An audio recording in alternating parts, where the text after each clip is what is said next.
everybody, welcome back to Young and Wifed Up. This is Marcella. And I'm Gabie. And thanks for joining us this week for our finale episode. Before we get into our episode topic today, we have some announcements to make about the future of Young and Wifed Up for the next few months. Marcella is expecting her third child, so she will be in her maternity leave for the podcast. So in the meantime, we'll be dark for the general public, so we won't be releasing new episodes. But we're still going to be active on Patreon. I'm going to be active on Patreon, and I'll explain in just a second what's going to be going on Patreon and also what's going to be going on in our Facebook group while Marcella's on maternity leave. So we can still keep the community active and you guys can continue to support us. So before I get into that, I want to give a special shout out to our patrons that have been with us this season. So I'm going to call them out by their first name.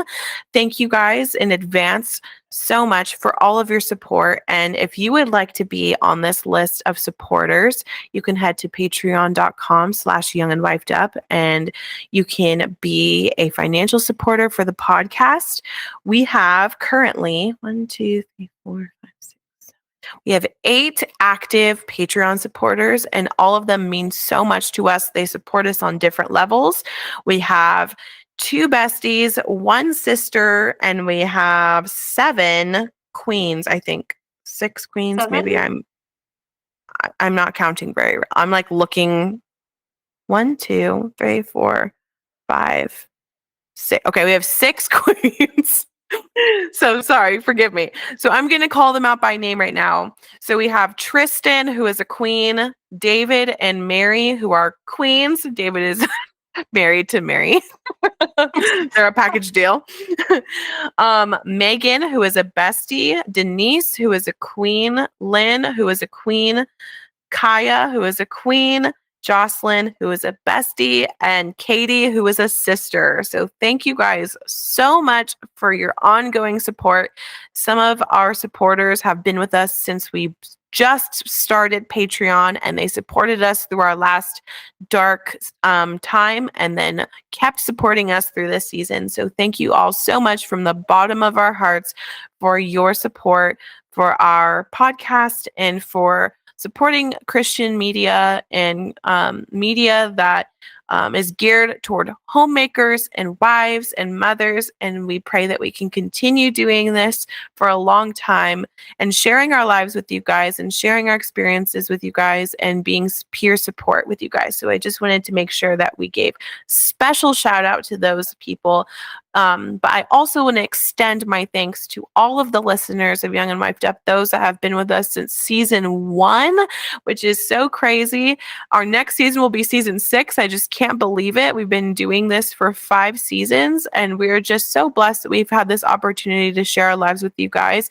Thank you guys so much for being active on our Facebook groups, for commenting on our social media posts, for sharing on your social media, for sharing with others the different episodes that you enjoyed, and also for keeping the community alive. So thank you guys so much.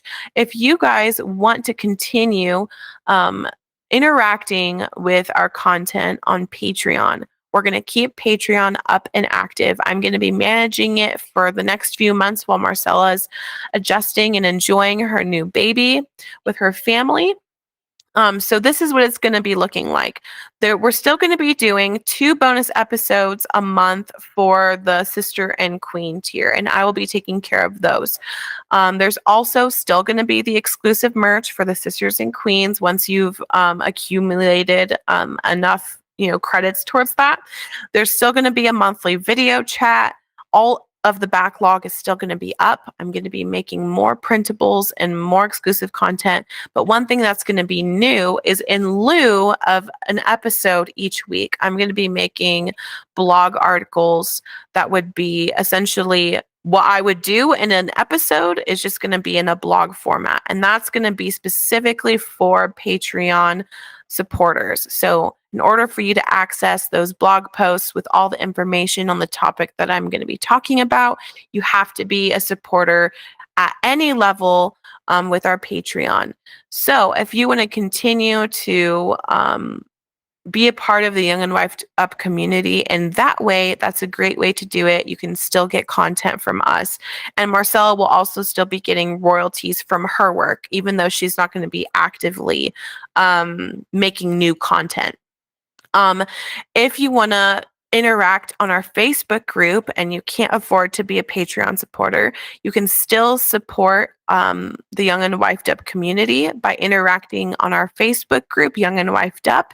If you're not already a member, now is a great time to join, because very soon, in the next week or so, I'm going to be releasing a book club for the book Love Comes Softly. It's a series, and it's a fictional historical fiction series, and it's a romance, and it's also like faith-based with a Christian background, and it's a very beautiful story. We're going to be reading it together. I'm going to be doing discussion questions, and I'll also be doing a short little video with my answers to the discussion questions so that we can interact with each other on the Facebook group. So that's very exciting. I'm really excited to do this. We love a book club. We've done it before with Let Me Be a Woman by Elizabeth Elliot, and that was so much fun. So we're going to be doing that again while Marcella's on maternity leave. So we hope you guys can join us for that. So with all of that said, thank you guys for getting through all of our announcements. Please be praying for Marcella and her family as they approach the birth of their son. And we don't know his name yet. At least I don't know at this point. Yeah, I don't know. Neither does Marcella. This is how she is with every baby. We just call him Baby Chatham until, maybe 2 weeks or so before. Seth, we knew pretty much right away, and then Eli was a little bit later, and now this one's getting a little even bit later. It's okay. We love Baby Chatham anyway. So please be praying for Marcella and her family. You guys heard her update about the various things that have been coming up for their family in the beginning of this month. So please keep them in prayer, and we will be looking forward to welcoming another member of our family into the world. So let's get into today's episode. This is our season finale episode, and we're going to be talking about what it means to be a helpmeet and how we can do that practically. This is not an extensive study on helpmeet, and we're also not going to be talking about how your husbands can be helping you, because obviously we affirm that husbands ought to love their wives like Christ loves the church. It's biblical and it's good. But this is not a podcast for husbands. So that is something that we're never going to talk about. We're never going to be addressing the duties of a husband in our podcast, because that's not what our podcast is for. We are peer support for other wives and soon to be wives and aspiring wives. And that is the whole purpose of our podcast. So if you take issue with any of our practical advice towards wives, just remember that this is a one-sided conversation, because we are not addressing the husbands. And there's multiple resources out there for husbands to glean from and learn from.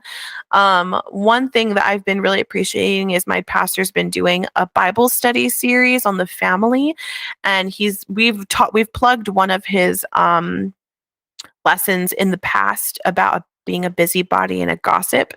But he's also just now recently started doing things for husbands too. So he's covering the whole family. And it's so interesting. Yesterday he read both of these passages that I inserted for today's episode. So I thought it was so funny that I had made this outline a couple weeks ago and he already addressed a helpmeet in his series. So I'll make sure to plug that series once again for you guys if you missed it the last time. Marcella, can you please read all three passages that we put for being a helpmeet? Yeah. So first one we have up is Genesis 2:18 through 22. And it says, "And the Lord God said, it is not good that man should be alone. I will make him a helper comparable to him. Out of the ground the Lord God formed every beast of the field and every bird of the air, and brought them to Adam to see what he would call them. And whatever Adam called each living creature, that was its name. So Adam gave names to all cattle, to the birds of the air, and to every beast of the field. But for Adam there was not found a helper comparable to him. And the Lord God caused a deep sleep to fall on Adam, and he slept. And he took one of his ribs and closed up the flesh in its place. Then the rib which the Lord God had taken from man he made into a woman, and he brought her to the man. And then there's 1 Corinthians 11:7-9. And it says, "For a man indeed ought not to cover his head, since he is the image and glory of God. But woman is the glory of man. For man is not from woman, but woman from man. Nor was man created for the woman, but woman for the man." Proverbs 31:11-12 also says, "The heart of her husband safely trusts her, so he will have no lack of gain. She does him good and not evil all the days of her life." Amen. I think these passages demonstrate very clearly the role of a helpmeet in a marriage relationship. We could go so much further and make this like a whole Bible study, but we're not going to do that because this is supposed to be a mini-sode. So if you'd like to delve more into that, again, I'll share my pastor's series on the family. He doesn't just address wives, he addresses husbands and wives. And I think it's appropriate coming from a pastor. But in our episode today, we're going to be talking about practical ways and ideas that a wife can be a better helpmeet for her husband. And one of the things that was convicting for me, especially when I started becoming a stay-at-home wife in the last few months, is that I'm supporting and helping Ryan's mission, my husband's mission. So the mission that he has our family on, to glorify God and to enjoy him forever, which is all of the main goal of the Christian life. All the things that he has our family on a trajectory for, I am helping him in that goal. And so it's not that like we're equal, we're like there's equality as far as like, well, I have my mission and he has his, and we're just trying to fit it together, or that my mission he needs to help me accomplish. It's demonstrated very clearly in scripture that that wives ought to follow their husband's lead, and that we are helping them in those situations. And there's many different ways that wives can be helpmeets for their husbands. And I think some things are specific to their husband's needs or his job or his situation, or if he has physical impairments. We know of a lot of situations where wives have to help their husbands in physical ways because of disabilities or mental disabilities. And so we understand that this is not a one-size-fit-all situation, but that there's general principles and things that we think that every wife should consider, at least consider, not that you ought to apply it, but that you should consider implementing in your daily life so that you can redirect your focus to help your husband as his helpmeet. So, do you have anything to say about that before we get into the practical? No, we can just get right into it. Awesome. Okay, so what are some ways that we can practically function as a helpmeet towards our husband? So my first idea is that we can call family meetings, or ask our husbands to call family meetings once a month or seasonally or quarterly or once a year, whatever works for your family. And the reason I say that you could call it is because the reason for this meeting is to ask how you can better serve and help your husband meet his goals for the family. When I first came home from working to become a stay-at-home wife, I called such a meeting, and I think I've mentioned this once before in a previous episode. And I essentially asked him what his expectations were for me, what his priorities were for our family, and the things that he would like to see happen in our home. And it was honestly I was pleasantly surprised that he really didn't have I feel like when women think they do that, their husbands are going to come with a list of demands. But because my heart posture was with humility and coming to him and asking, how can I help you? How can my job help your job? Mhm. He didn't give me a list of demands. It was like loving and was like, it's really cool when you do this. Maybe we can do more of that.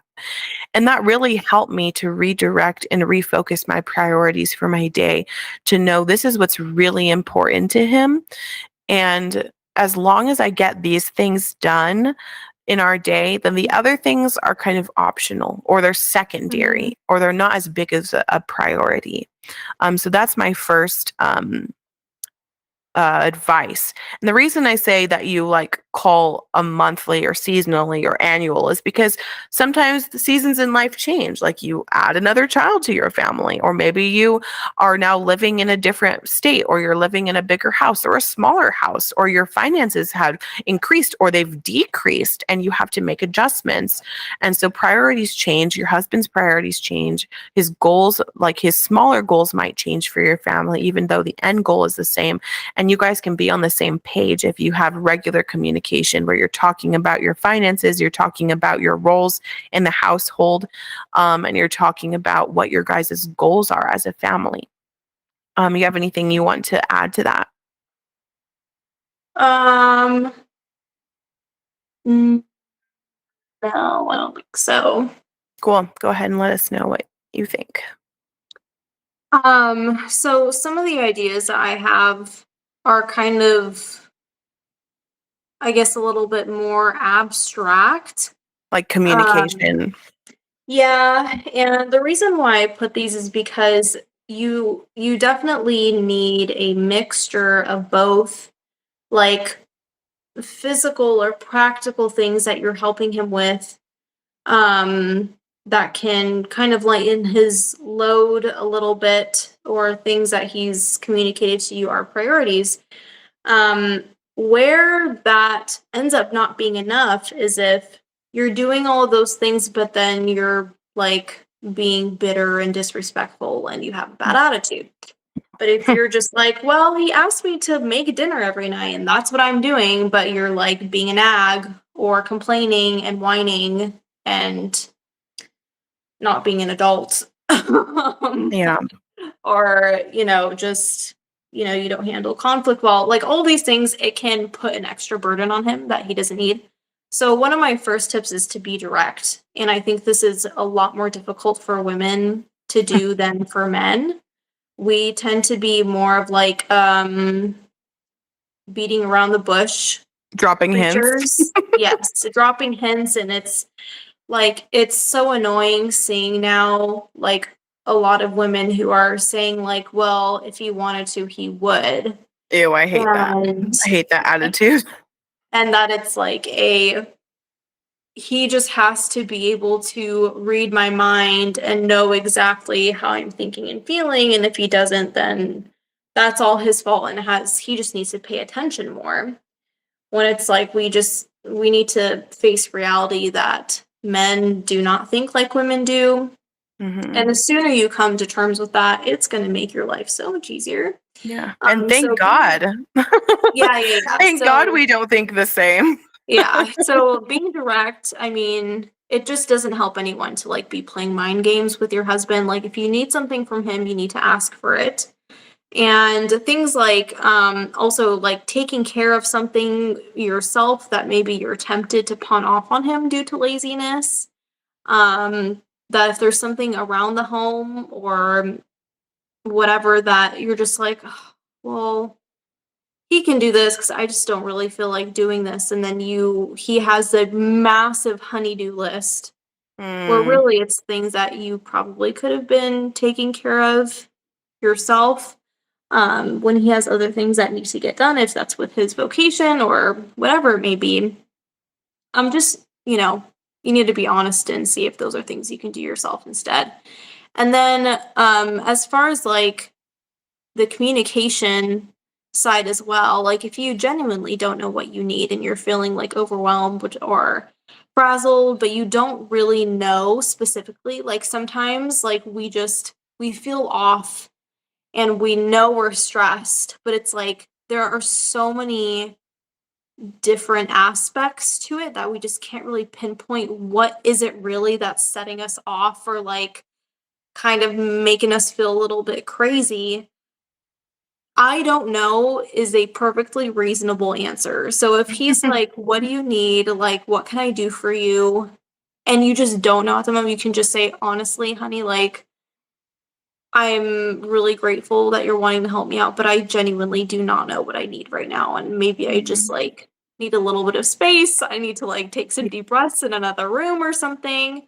That's a lot better than being sarcastic or snippy or being a passive aggressive or being like, "Well, you should know what I need, and like you should Mhm. already be doing this, that, and the other, and I'm mad because you didn't do this, that, and the other." And so um, yeah, just like controlling your emotions, um, and being honest with him when you are feeling overwhelmed, because I Yeah. mean, it happens. Like, it's just reality. And obviously, there's ways to avoid that, but sometimes it's just due to circumstances that are not in our control.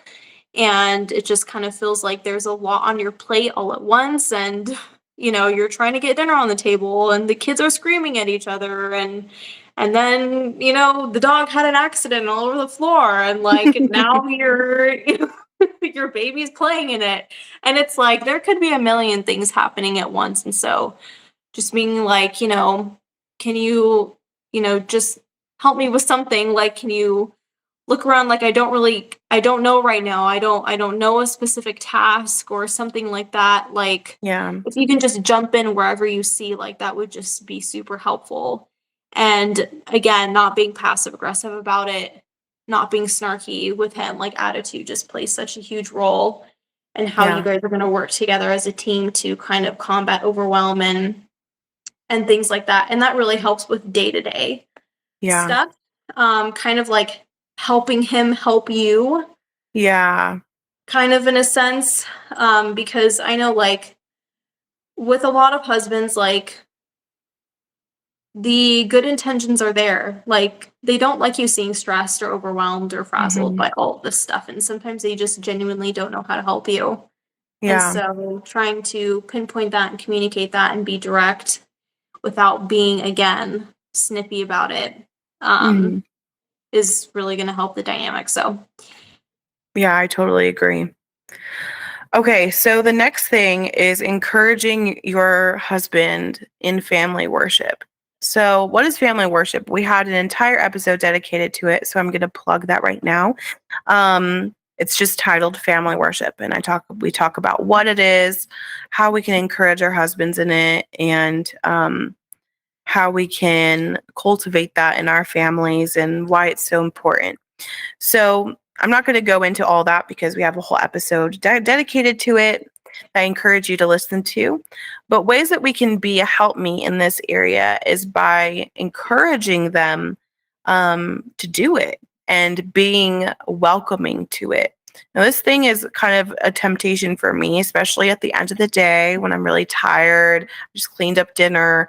All I want to do is just veg, right? Like the last thing I want to do is have to like sing a psalm and, read the Bible, again, especially if I already did that morning and I'm like, oh, I already did this. Like, why do we have to do this? But if you listen to the episode, you'll see that God positively commands husbands to wash their wives in the word. And so if we're grumbling about it and we're discouraging them in that, then we're not helping them do their duty to us mhm. as Christians.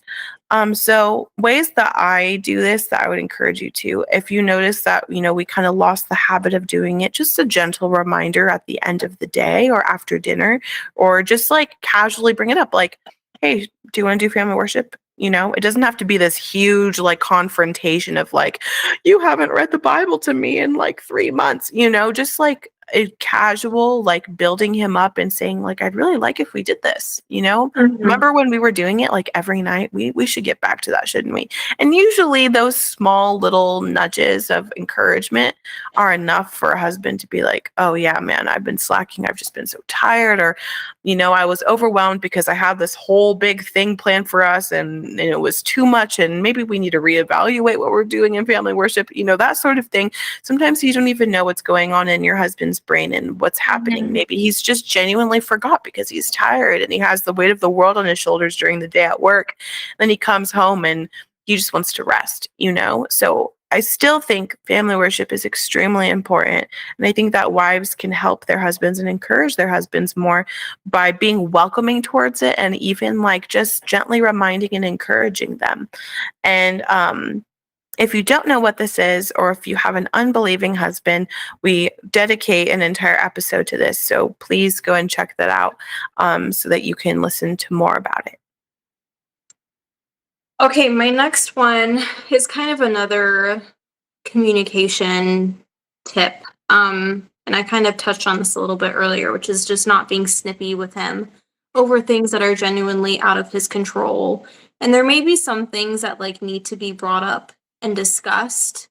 But I would say approaching it from a place of like curiosity as opposed to just assuming the worst about him and just assuming bad motives as to why he's doing X, Y, and Z. And, why are you doing your schedule like that? Oh, it's because you just hate spending time with the family, or it's because you are just trying to avoid me and all this stuff. And I feel like we as women tend to snowball things like in our brain, and we just take it to a place that it should never have gone in the first place. So then you've already come to and like jumped to a bunch of conclusions before you've even asked him or approached him about these things. And how you approach these conversations and your attitude towards them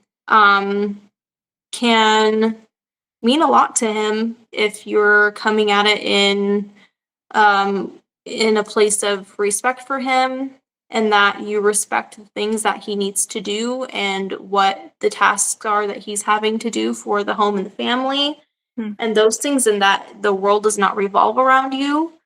And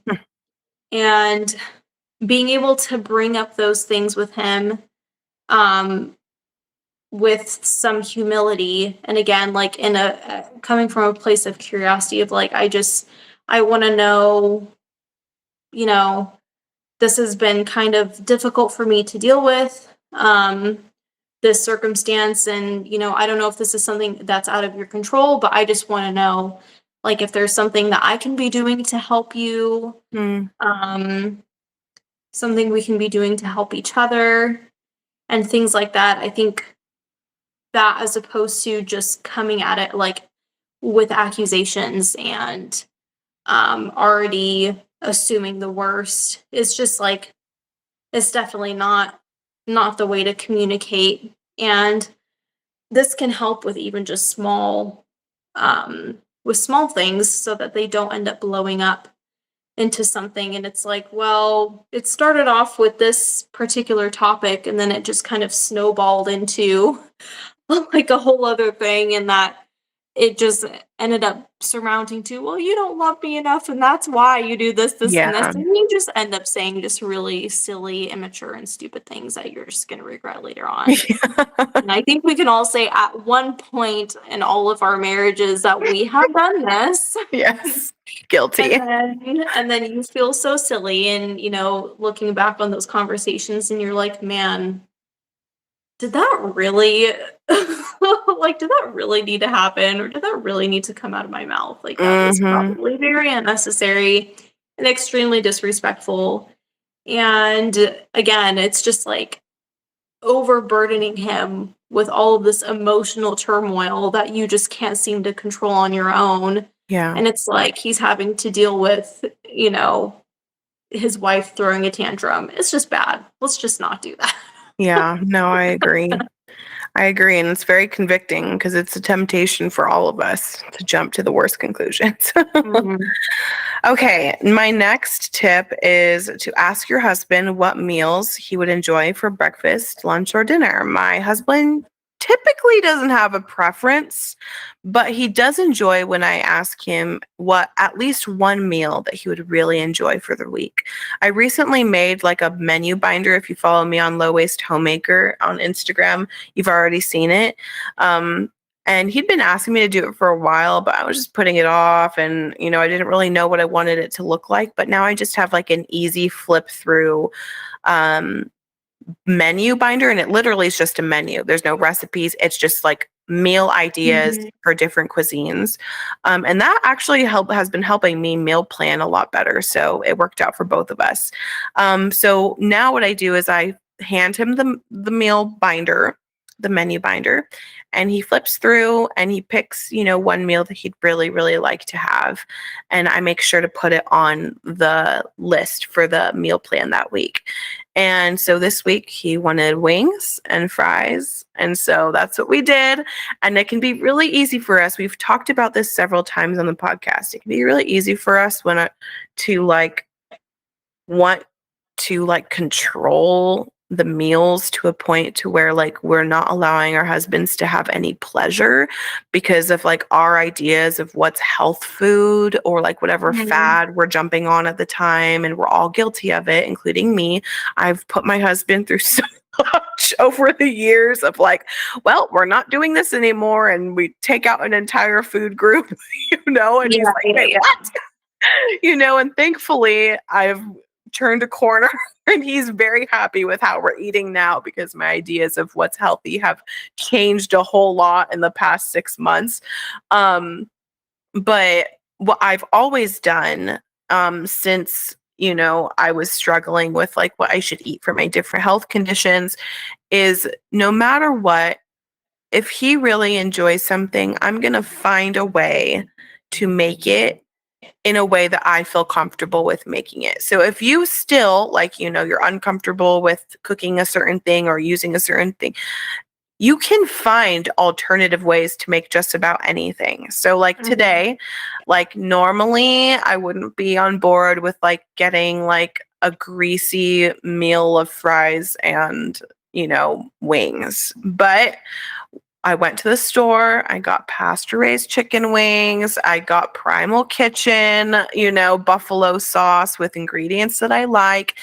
And then I got, instead of buying a bag of frozen French fries that has a lot of stuff that I don't want to eat in it, I made my own homemade, and I put it in fat that I enjoyed cooking with and I felt good about cooking with. And so even though I wouldn't normally at a restaurant order that, my husband likes to have wings. And so this week that was our his treat meal. And so I felt really good about still I was able to make something that I was comfortable and I felt was a healthy version of what he would request to eat.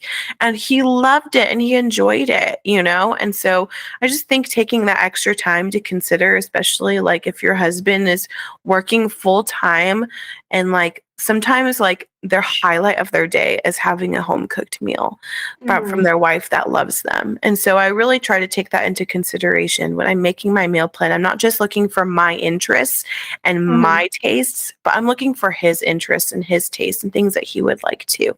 So that's one way that I think being a helpmeet practically can look like for something as simple as cooking.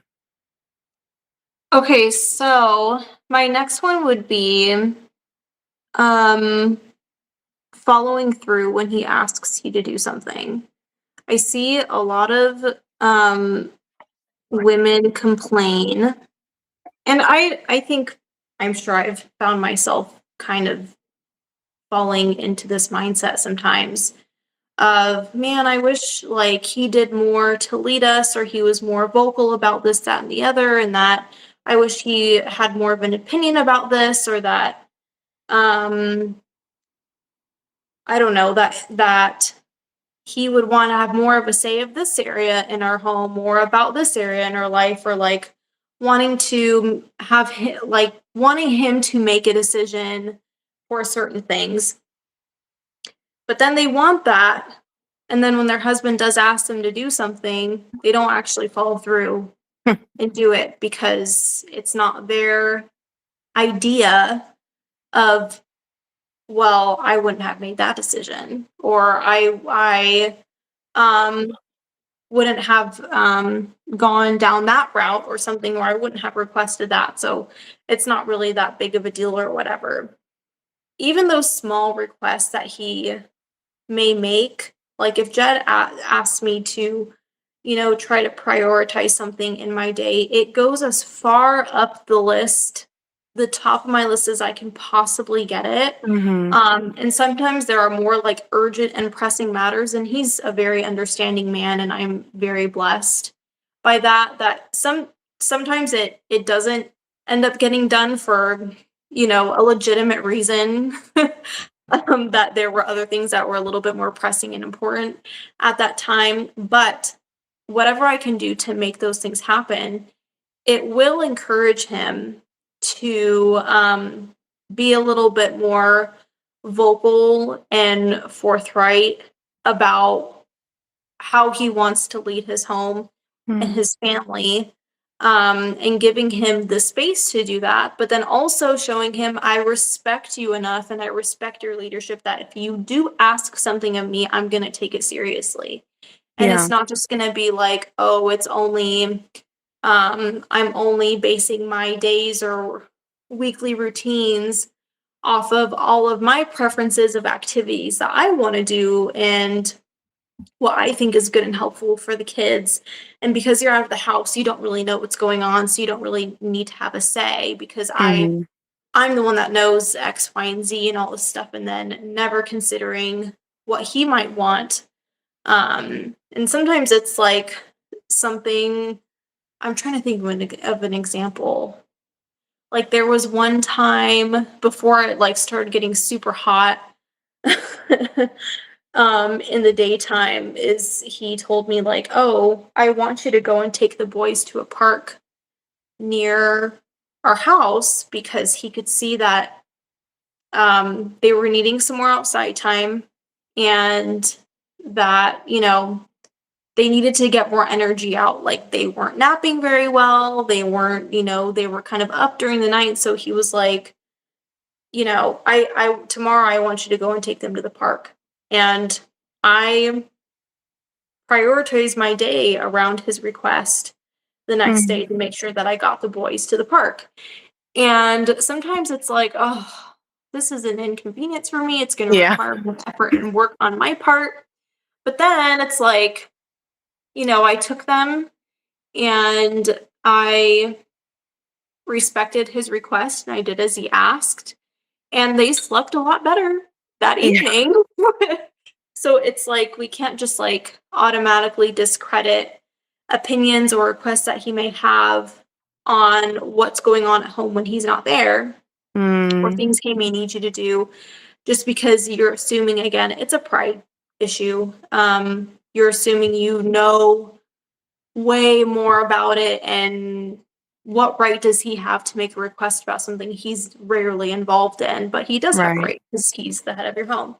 And Yeah. so if you are wanting that kind of dynamic with him of him being more confident as a leader in your home, you have to be obviously a lot more willing to listen to his requests and to try to make those happen as best as possible because then that will encourage him to lead more like, okay, wow, my wife really respects what I have to say. She respects and is taking into account the things that I'm needing of her, the things that I'm needing from her as far as like the kids go and all these different things. And he knows that he can't always be there to be super hands-on involved, Mhm. especially if he works outside of the home, if he commutes long hours or whatever the circumstance may be, and he wishes that he could be there. So it's like, I have to delegate this stuff to my wife, and you have to be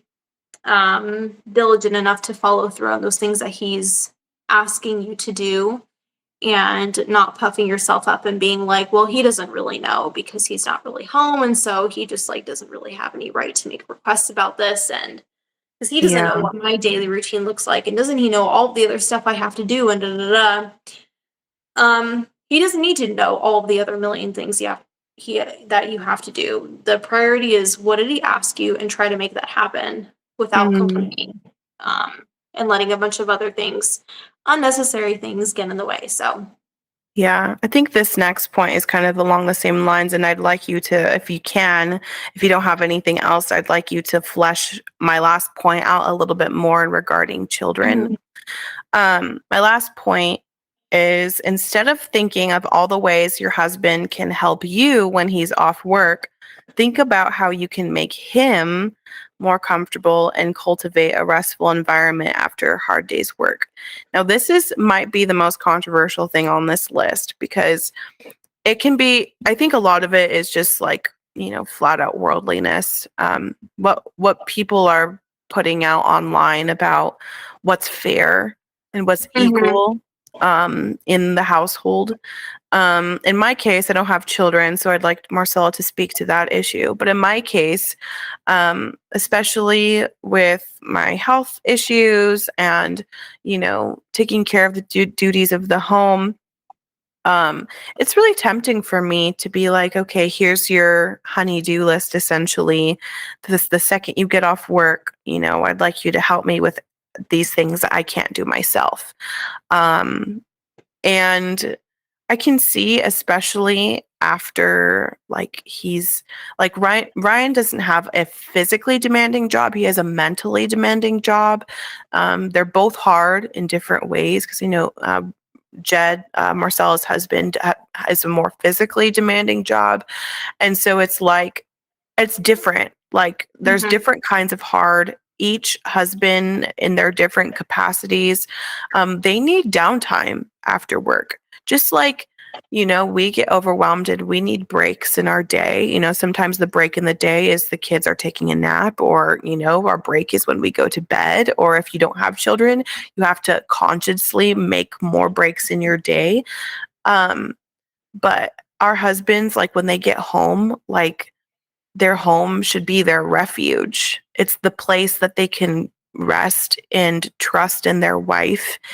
And I want, when my husband is off work, to be in a place where he can recharge so he can the next day go and provide for his family again so that I don't have to work. mhm, He's carrying the sin of Adam, the curse of Adam, so I don't have to carry the curse of Adam, which is to work all the days of his life. That was the curse of Adam in the beginning, but after the mhm, fall. And so it's like, okay, I'm not carrying the curse of Adam. My heart is hard and his heart is hard. They're different. Okay. But his job and his role is to provide and to protect me. And my job and my role is to submit and respect and honor and to be his helpmeet. And so, in this way, we have to have a perspective change. We have to get rid of all the worldliness in our heart. And we've talked about, the difference of interests that we have. And that's something that my pastor's been talking a lot about in his series, and even in personal counseling with Ryan and I, him saying, like, your guys' interests are conflicting in this area.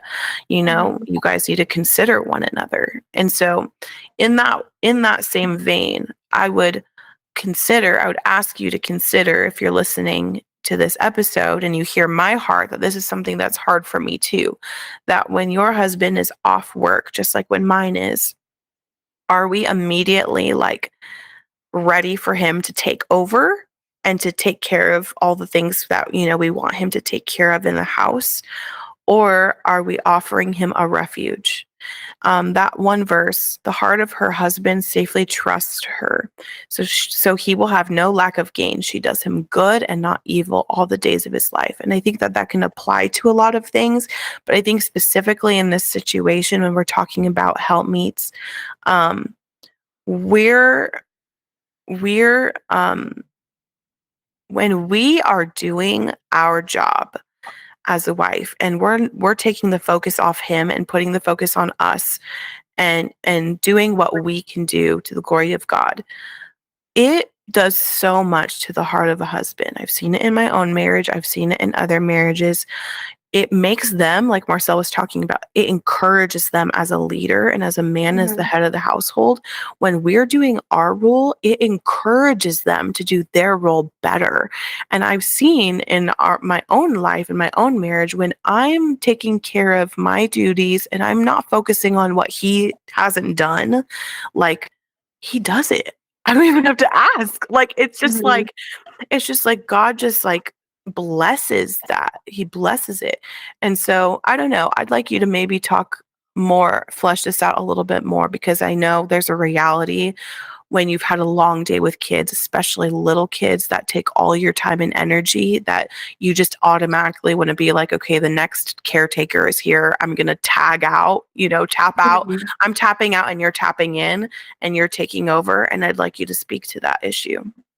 Yeah. I think this still also comes down to direct and kind communication with your spouse. And I know that we were kind of saying at the beginning, like we're not gonna speak to what is required of husbands and fathers in the home. But as far as like when you do have multiple small children that can be very physically and mentally demanding, there is you do have to get to a place of mutual understanding with each other. Like he's coming home and I'm having to have an understanding of what he may have encountered in his day and the difficulties Mhm. of his job. Mhm. And he, in turn, also has to have some understanding for me about the difficulties I may have encountered in my job, at home and with the children. And so sometimes just, I guess, like some, like getting really practical is like when your husband is coming home, or coming out of his office if he works from home and you haven't really seen him a lot. Instead of jumping into like the honey-do list stuff, like sometimes you have to paste a smile on your face, even if you are completely exhausted and miserable. And not in the sense of like being fake, but sometimes the obedience has to, you have to discipline yourself to like be kind and gentle to your husband, in a way that he can see physically before you're really like feeling like doing it. Like I'm not going to say like, well, don't be kind to your husband until you feel like being kind to him. Like Right. no, like you be kind to him even if you are just like a huge mess. And sometimes there are those days where it's just like it is so much, and thankfully this doesn't happen very often, and again, this can really tie back into our resilience episode. But there are some days where it's just like it was such an emotionally taxing day, and he could just see it, like, as soon as he walks in the door, and because, like, this is why, like, be very careful when choosing a spouse, because even Mm, situations like this, like, um if you are dating a man who's not very understanding or is not, a compassionate person generally, or is unkind or those things, like there may be times where you have to lean on him as soon as he walks into the door. And that is just kind of the reality of having small children to take care of, and then in my case being pregnant on top of that, and then having to right. like you're trying to do juggle all these things at once. And then another thing is also helping my kids learn to address him when he comes through the door, because sometimes like Seth will jump into, Daddy, I want to do this, or Daddy, I want to do that, and da, da, da, and it's like, stop, like say hi, like Yeah. say hello to your father Teaching first, him or respect and yeah, honor. like give him a hug, like give him a second. He needs to put his work stuff down, let him get, changed and to get his stuff put away, as opposed to he's like come in with all of his work stuff and then it's like my hands are already full and the kids are trying to get on me and all this stuff. Yeah. And he's usually not like frazzled by that sort of thing, but it's like just out of respect for him, like let him get reset when he's walking in the door, as opposed to everybody's kind of talking at him and screaming at him all at once. It can be very overwhelming, especially when the kids are just like very high energy that day. So helping them also with learning how to greet him when he walks in the door. And then me knowing, usually I know when he's about to walk in because the boys will see out the window. He'll see him pull up in his van and we'll be like, Daddy's home. And Seth like gets all excited and Eli starts screaming like crazy. Even though he can't talk yet. He just kind of like just screams at everything. So I know like that he's about to come into the door. I'm going to turn off my burners. I'm going to turn off the stuff that I'm cooking so that I can walk away from what I'm doing so that he can see me, and usually he tries to come and greet me first, which I really appreciate. But being able to be like, okay, I was like on the verge of tears like 5 minutes ago, but now I'm going to pull myself together. We're going to have a good evening. And sometimes it's like the first 5 seconds of when he walks in the door can make or break the rest of your evening. Yeah.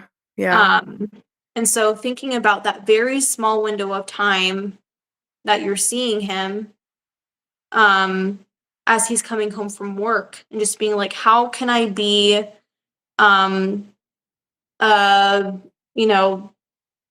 a safe haven for him as he's coming home, as opposed to falling apart every single day, as soon as he walks into the door and then being mad that, he was 5 minutes later than he said he was going to be, and like all these, silly things that it can turn into.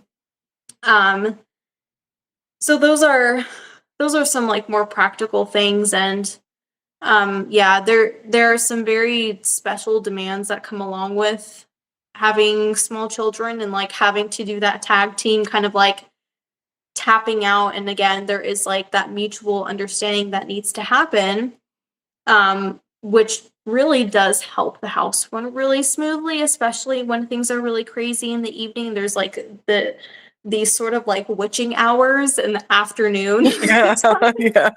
Where like I've been there for those witching hours. Yeah, it gets really intense, and like obviously there's things that we can do to kind of mitigate the stress with that sort of thing, but yeah, that can be kind of a surly time in the day, and so we have to prepare mentally for that. And I'm not saying that, you have to be perfect and like plastered on every day, because there are times where you are genuinely going to have to lean on your husband and you have to tell him that. And you can do it in a way that's not disrespectful. So yeah, you are going to have those days, but the hope is that generally it's not going to be you falling apart as soon as he's walking in the door. Like you have to have a little bit of an emotional backbone, like when he gets in, to be like, okay, I'm going to, wait for him to take care of what he needs to. When he gets home, he needs to take his shoes off. He needs to get changed. He needs to put his stuff down. He needs to just like sit and chill out for a second. And I'm not going to like go flying off the handle. Like, why are you sitting down? And I'm trying to get all this done. Yeah, that takes a lot of discipline and probably mostly keeping your mouth shut. Yeah, you have to die. Yeah. It's putting your others' interests before your own. And you can get to your interests eventually, like after the kids are down, or when when you can see that it's a good time and there's you have an in, and you can get to it. You don't have to, nobody's telling you have to stifle yourself or not tell them about your hard day, or not say like, hey, like there's a few things I'd really like your help with, tonight, when you're ready. Like, of course, Like, that's it's beautiful when a husband is willing to serve his wife and to help her with things, with children, with projects, stuff like that. But I think the difference that we're trying to explain is like, one, the expectation, and also the heart posture of how we're approaching them. And Yeah. also, like, considering like you had a hard day, but maybe he did too. And Mhm. how would you like if you were in his shoes and like the day that he faced, and you came in and you were like bombarded with like Mhm. all of the burdens of the day immediately. Mhm. So that sort Yeah. of thing I think we should And really consider. I don't want anybody to like mistake like me saying that there has to be a mutual understanding for you to make demands of your Oh husband when yeah. he walks in the door, and to be Mm. like, well, you need to, love me by doing this, and this, because that's what that's what the Lord has commanded you to do, and all these like Yeah. silly ways we can Yeah, kind you of don't have to do that. manipulate Let another them. man do that. Yeah, and if there are like genuinely like, you know, issues as far as like behavioral patterns where you think you can make an appeal to him, like about things that are you're really struggling with, or you need to bring in counseling into it and things like that. Those are healthier ways Yes. to sort it out, as opposed to, again, like trying to emotionally manipulate your husband into helping you. And that does not give you license to sin against him in return. Hmm. So there's still that personal responsibility and obedience that's commanded of us, despite what our husband is doing. Yeah. Um, but most of the time, like, our husbands do want to help. And it's, again, like assuming good motives of them and not nursing the bitterness and like nipping that in the bud. Because Yeah. sometimes we can just like dig ourselves into a hole, and then we end up in conflict over something that just like never needed to be a thing in the first place. And that just doesn't help anybody. So, yeah. Yeah. No, I totally agree. Well, I think I'm done with my portion. Do you have anything else you want to say on the topic? No, ma'am. Awesome. Well, guys, thank you for joining us today for our season finale. Marcella, do you have anything you want to say before we wrap up? I will miss talking to you guys over the next couple months or however long it's going to be. We're not really sure yet. We haven't talked about it or discussed it. And obviously, we will be keeping the Facebook group updated. I have not been on my social media. Like, most people still don't know I'm even pregnant if they don't listen to the podcast, because I literally have not posted anything. But I'm sure we will be posting stuff to the Facebook group about the new Awesome. baby and all of that. So, yeah. Great. We look forward to that. Well, thank you everyone for listening to today's episode, for supporting us through this season. And we will talk to you guys very soon, Lord willing. Have a great rest of your week. And we'll be posting and keeping you all updated with the Patreon and Facebook group. And you guys can look forward to new content there. And then we will be eagerly anticipating Marcella's return as a family of 5. Oh man, it's crazy. Yeah. All right, guys. We hope you guys are blessed and that you continue to serve your families unto the glory of God. Have a good rest of your evening. Bye. Bye.